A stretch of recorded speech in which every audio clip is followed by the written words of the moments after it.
situations, souvent, elles sont pas vernies non plus, et on a le sentiment, effectivement, que, au-delà du fait que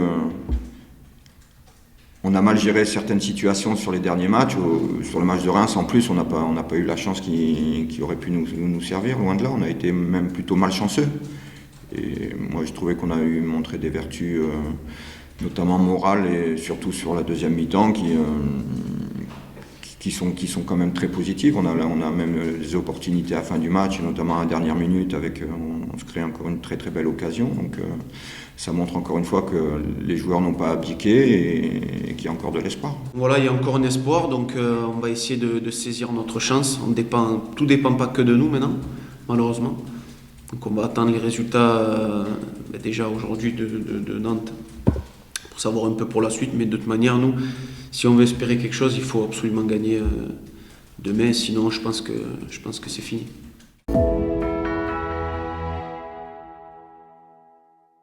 En insufflant un petit peu de fraîcheur et de jeunesse, c'est pour ça qu'il y a Chadli et Mamad Doucouré dans le groupe.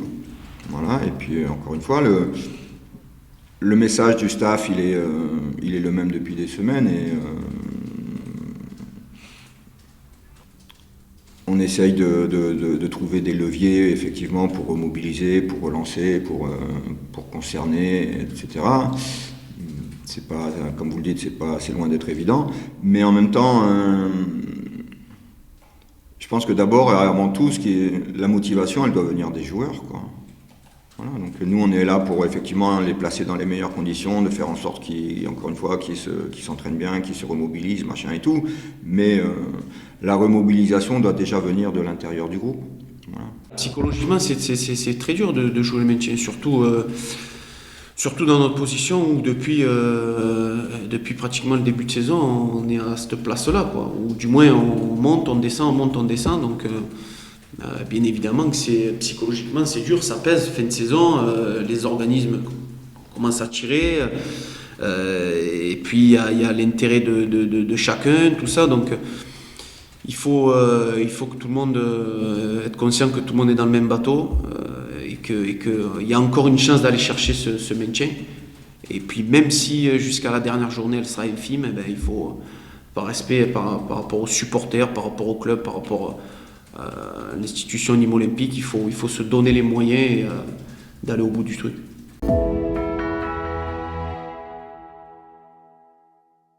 Si je laisse comme ça, on va me dire, mais putain, un plan il change pas, il fait chier. Et si je change et que derrière ça marche pas, on va dire, mais putain, pourquoi il a changé? Vraiment con, celui-là. Donc on essaye de trouver la meilleure solution, mais effectivement ça fait partie des réflexions à chaque fois, hein, comment on peut s'améliorer. Après, on regarde tous nos matchs, on les analyse, et surtout nos matchs sur les contenus, encore une fois, on n'est pas moins bon que l'adversaire.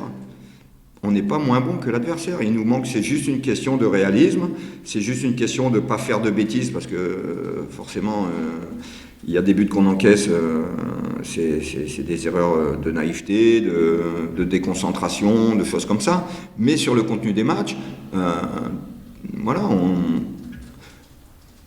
on subit pas d'occasions, on subit pas 25 occasions, et à la limite on se procure plus d'occasions que l'adversaire et on en concède moins, mais à l'arrivée on gagne pas les matchs. Donc voilà, c'est une question surtout de réalisme. Voilà, donc j'ai pas l'impression qu'il y ait beaucoup de joueurs qui passent au travers et qui apportent pas ce qu'on attend d'eux. Petit à petit, on essaye d'apporter une touche par-ci, une touche par-là. Après, il faut faire aussi en fonction des états de forme des uns et des autres, des états de fraîcheur des uns et des autres. Voilà, quand Lamine Fomba est malade la semaine et qu'il ne s'est pas entraîné de la semaine et qu'il a une douleur au genou, forcément je ne peux pas le mettre d'entrée, quoi. Je le mets sur le banc, et puis voilà, je suis aussi obligé de tenir compte de ces éléments-là.